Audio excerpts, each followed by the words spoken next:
یہ بھی ڈسکس ہوا ہے کہ علی امین گنڈاپور جب تقریر کر رہے تھے تو ورکرز نے وہاں پہ جوتے لے رہا ہے اور اس طرح کی کوئی گفتگو کی گئی اندر؟ عمران خان کی سسٹرز اس وقت عمران خان سے ملنے کے بعد باہر آ رہی ہیں. آج علی امین گنڈاپور سے بھی ملاقات ہوئی اور اب عمران خان کی اپنی بہنوں سے ملاقات ہوئی ہے. اور اب عمران خان نے جلسے کے بعد کیا اعلانات کیے ہیں, کیا حکم جاری کیا ہے, آئیے سنتے ہیں. ہم ابھی اڈیالہ سے باہر آ رہے ہیں اور اڈیالہ سے جو فوری نجات ہے اس کی وجہ کوئی یہ نہیں تھی کہ تاریخ روٹین میں ڈال رہی تھی, اندر لائٹ چلی گئی اور بجلی جانے کی وجہ سے مجبوراً جج صاحب کو تاریخ ڈالنی پڑی. اس سے پہلے ہم تقریباً جب کورٹ آورز ختم ہوتے ہیں, کسی بھی مقدمے کے جو کورٹ آورز ہوتے ہیں وہ 3:30 بجے تک ہوتے ہیں اور 3:30 بجے کے بعد کام نہیں ہوتا. اور آپ نے اس سے پہلے اسلام آباد میں کیپٹل ٹیریٹری میں پہلے آپ سن چکے ہیں, سائفر کے کیس میں ججز نے بہت کلیئرلی وضاحت کی تھی کہ کوئی بھی جج جو کورٹ ٹائمنگز ہیں اور کورٹ آورز ہیں ان کے بعد کام نہیں کریں گے, اور ہر وہ ایویڈنس, ہر وہ شہادت جو کورٹ آورز کے بعد ریکارڈ کی جائے گی وہ کالعدم قرار ہوگی.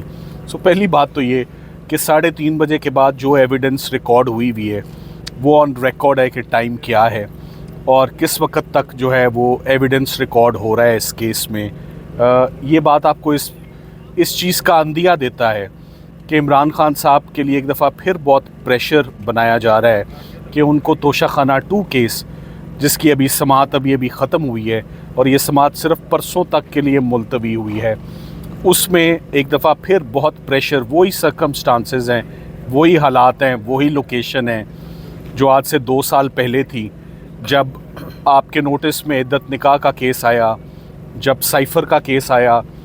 آج پوزیشن یہ ہے کہ فائنلی وہ تمام کیسز ختم ہو چکے ہیں, وہ تمام کیسز میں اب اندر قید ممکن نہیں ہے, نہ عمران خان صاحب کی نہ ان کی اہلیہ کی.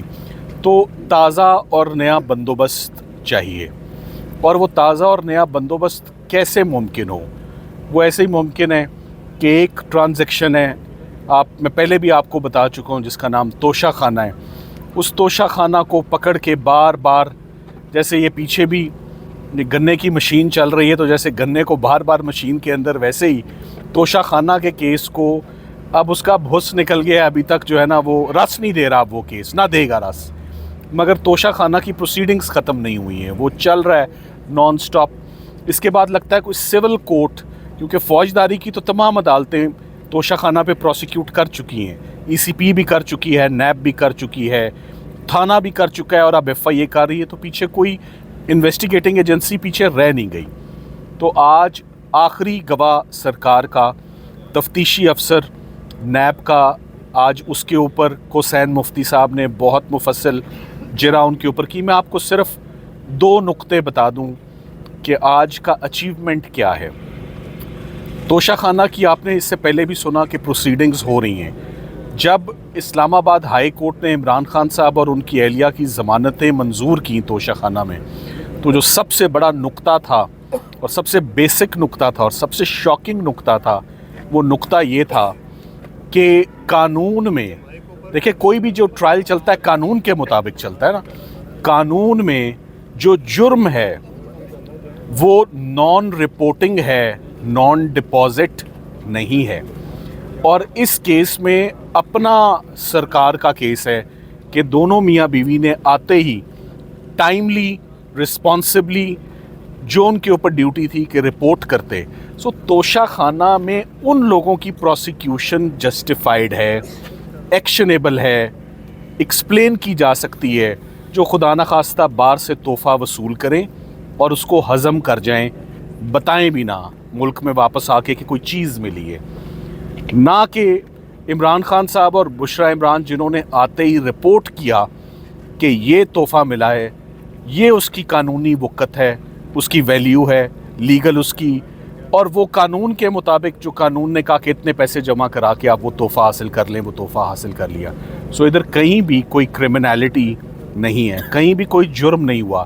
اور آج سب سے پہلے تفتیشی افسر جس نے یہ سارا مقدمہ انویسٹیگیٹ کیا, اس کو سب سے بیسک اور پہلا سوال تھا کہ آپ نے توشہ خانہ پالیسی 2018 پڑھی ہے جس کے مطابق یہ تمام کیس چلا رہے ہیں. تو اس نے کہا میں نے وہ قانون نہیں پڑھا اور کلوز 1 میں نے نہیں دیکھا. تو جب ایک تفتیشی افسر نے ایک جرم ہی نہیں دیکھا اور ایک جرم ہی نہیں پڑھا، مگر اگر نہیں بھی پڑھا تو اسلام آباد ہائی کورٹ نے ان کی مشکل آسان کر دی، اپنے آرڈر میں لکھ دیا ہے کہ یہ جرم نہیں ہے. تو اس کے بعد یہ کیس چلنا افسوس کی بات ہے. میں ساتھ ہی ساتھ آپ کو یہ بھی بتاتا چلوں کہ اسلام آباد ہائی کورٹ سے مایوسی بہت زیادہ ہے. اسلام آباد ہائی کورٹ میں چیلنج کیا ہوا ہے. اسلام آباد ہائی کورٹ میں عمران خان صاحب اور ان کی اہلیہ نے توشہ خانہ پروسیڈنگز کو چیلنج کر رکھا ہے، جو کہ ہیئرنگ اس دن میچیور ہوگی یا اس دن لگائی جائے گی جس دن جج صاحب یہاں سزا سنا دیں گے. سو رات گئے تک، دیری تک کام کرنے کا صرف ایک ہی مقصد سامنے آتا ہے کہ اس میں ہائی کورٹ کی 7 اکتوبر کو ہونے والی پیشی سے پہلے عمران خان صاحب اور ان کی اہلیہ کو ایک دفعہ پھر ایک نئے کیس میں سزا سنا دی جائے. لگ یہی رہا ہے، آثار پورے ہیں، اور جو اب ہم پریڈکٹ کرتے ہیں، جو دیکھتے ہیں، جو پرسیو کرتے ہیں، ہوتا ویسے ہی ہے. معجزہ کبھی نہیں ہوا. میں نے ہمیشہ ہی یہی کہا ہے ڈیالہ سے اچھی خبر کبھی نہیں آئی، اور وہ مجھے ابھی بھی آتے ہوئے نہیں لگ رہی. مگر افسوس یہ ہے کہ اچھی خبر ہم اسلام آباد ہائی کورٹ سے اچھے دنوں میں لے لیا کرتے تھے. 26ویں ترمیم کے بعد وہ کیسز بھی نہیں لگتے. اب میں آپ کی توجہ ایک اور ایشو کی طرف لانا چاہوں گا، اور اس کے بعد میں چاہوں گا کہ پھر فیملی خان صاحب کی آپ سے بات کریں. دیکھیں، فوجداری کا جو قانون ہے وہ کبھی بھی ملزمان کی جن کے خلاف استغاثہ کیس لاتا ہے ان کی غیر موجودگی میں کبھی بھی پروسیڈنگز نہیں ہوئی. آج ہمارا سارا دن جیل کورٹ میں گزرا، اور ہم نے عمران خان کو جا کے بتایا کہ کس طرح عمران خان کی کال پہ نہ تو صرف پشاور سے لوگ نکلے، کے پی سے لوگ آئے، بلکہ سارے پاکستان سے. ہم جب سڑک پہ جا رہے تھے ان کو ہم نے بتایا کہ ہمیں گلگت بلتستان کے لوگ ملے، کشمیر سے لوگ تھے، سندھ سے لوگ تھے، پنجاب سے بہت تعداد میں لوگ آئے ہوئے تھے، اور بلوچستان سے لوگ آئے ہوئے تھے. تو وہ ہم نے ان کو یہ خوشخبری دی کہ آپ کی کال کے اوپر سارے پاکستان سے جو آپ نے کال دی تھی اس کے مطابق لوگ پشاور پہنچے. ہاں، مینٹل ٹارچر. پھر ایک سوال تھا ایف آئی اے کا کہ آپ یہ کیوں کہتے ہیں کہ مینٹل ٹارچر ہوا. انہوں نے کہا 4 اکتوبر سے 3 ہفتے کے لیے جو مجھے ایک کمرے میں جو سیل تھا اس کے اندر بند کیا، اور یہ جو چھوٹا سا جو سیل ہے اس کا دروازہ نہیں کھولا جو باقی سارے قیدیوں کا کھل جاتا ہے، اور کہتے ہیں کہ 5-6 دن کے لیے بجلی بھی بند کر دی تھی، اور انہوں نے ٹی وی اخبار وغیرہ تو چلے بند، لیکن سالیٹری کنفائنمنٹ میں تھے. تو جب آپ سالیٹری کنفائنمنٹ میں کسی کو کرتے ہیں تو نہ یہ جیل مینیول کے مطابق ہے اور نہ یہ انسانی حقوق انٹرنیشنل یا نیشنل انسانی حقوق کے مطابق اس کے مطابق یہ اس قسم کی ٹارچر آپ کر سکتے ہیں.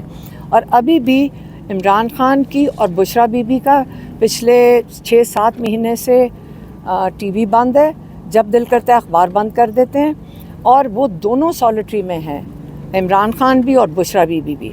اور باقی آپ کو یہ پتہ ہونا چاہیے کہ جو جیل ہے اس کے اندر سارے قیدیوں کو ٹی وی کی سہولت حاصل ہے، اور ان کو فون کال بھی کر سکتے ہیں. ہفتے میں 2-3 دفعہ میرے خیال میں پی سی او سے اپنی فیملی کے ساتھ بات بھی کر سکتے ہیں، ہفتے میں 1 دفعہ ملاقات بھی کر سکتے ہیں.